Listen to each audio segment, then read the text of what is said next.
all about baking. We can also do some delicious soups with some of our fall squashes that are out right now and that are in season. Today I'm going to be making a butternut squash soup. This is great for those chilly nights that you just want to cozy up and have a nice warm nutritious meal. So the first thing we're going to do is I'm actually going to chop up, it calls for an onion, but I'm actually going to use green onions right now. So I'm going to go ahead and start chopping those up.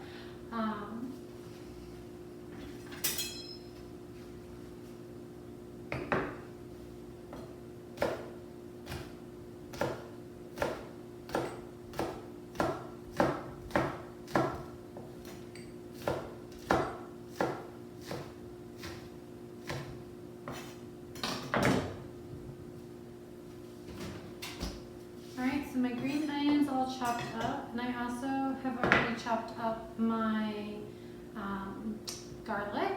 So I'm just going to toss that all in there together, kind of keep things organized. The next thing is going to be to start heating up. I'm using my Instapot. I'm going to show you how to do the Instapot version, but don't worry, I'll tag in. If you don't have an Instapot, you should get one. But if you don't have one, you can use it on a stovetop. Do the recipe on a stovetop as well. So I'm going to go ahead and peel the butternut squash.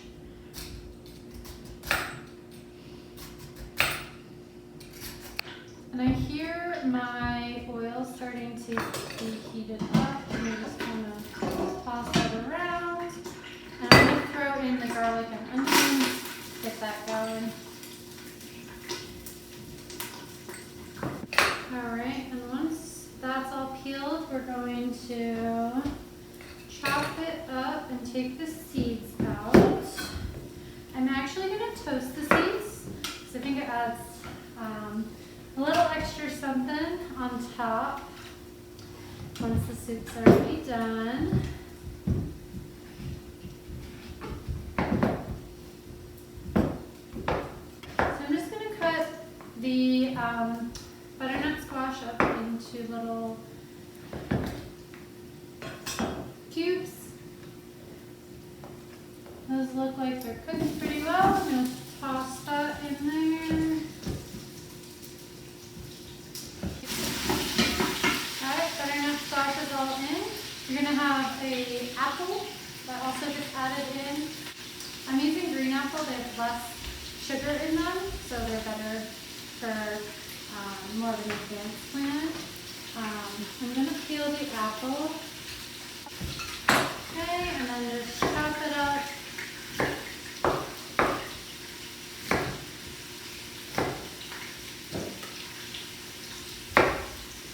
And they don't need to be small chunks because once they cook down, they'll be pretty easy to blend up.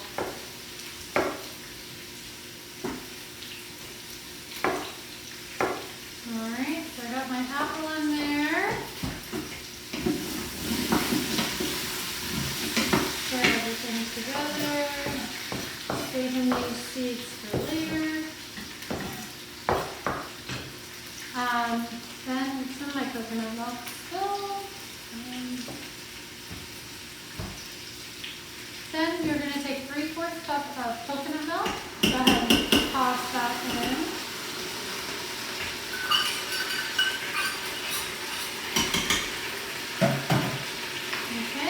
You're going to have 2 cups of broth. I actually made my own broth. It's from just collecting bones. When I have dinner, anything that has a bone in it, so anything from fish, chicken, beef, anything. I save the bones. I just put them in a baggie in the freezer. And then when I have enough bones, I just toss them in the Instapot. Leave it on a slow cook high for, I don't know, sometimes I'll do like 16 hours or something. Get all the good nutrients out of the bones, and then jar it up and keep it in the fridge or freezer for anytime I need bone broth. It's a great money saver, and I know where my meat's coming from. All my meat is organic grass-fed meat, so I know my bone broth is good quality. So after that, we're gonna give that a little stir, and then we're gonna actually add in our spices. So let's see. We're gonna do 1/4 teaspoon of cinnamon.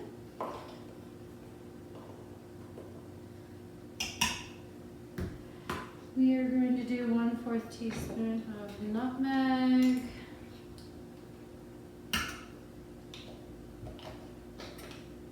1/4 teaspoon of ginger.